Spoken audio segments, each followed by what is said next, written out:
helps you to teach your dog some really good self-control and how to leave some really tempting food and only eat it when you feed him. Here I'm working on a client's puppy, not to try to take the food from my hand.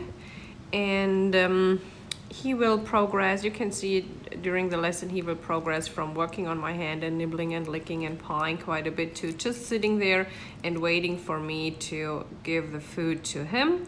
This is something that you can achieve with your dog as well, and you can even advance it so far that your dog is not eating anything that drops on the ground or your cat's food or anything that he finds on a walk, and rather shows it to you and waits for your permission.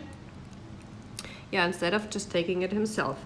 The way to go if you want to reach this is that you teach your dog self-control and to only take food on a certain command, like eat, take it, or get it. Self-control you can teach your dog by blocking his access to the food as long as he's trying to take it himself. So I do it by enclosing the food in my hand. You can also cover his food dish or food on that you have placed on the floor, cover it with your hand or something like that, as long as your dog tries to take it himself. Ideally, we would like to wait for the dog to stop this behavior and actually to back up a little bit from the hand or from the food, wherever the food is.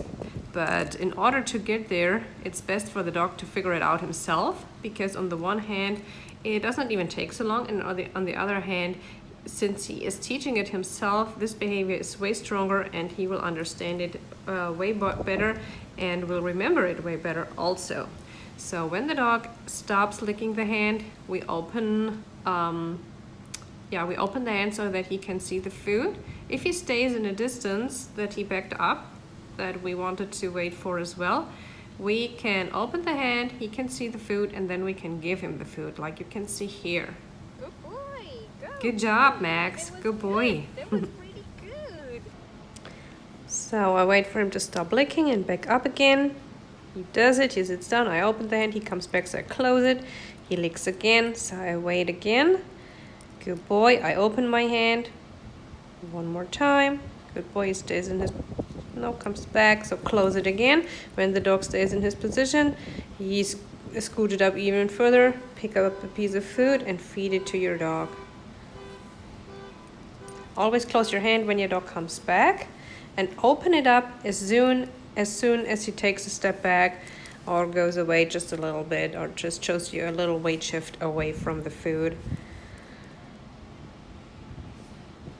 We had already trained a little bit something before, so he was not able to focus that well anymore, but still good enough to show you here.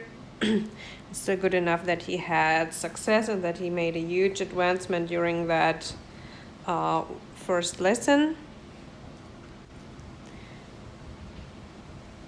Teaching him, getting him so far that he would not paw my hand anymore like crazy. He did it a lot in the very beginning, the very first moments. Took about 5 to 10 minutes the whole session, so it's not really taking very long. Some dogs, they learn it even faster, and some dogs, they might take a little bit longer, but it's something that a dog learns really, really quickly.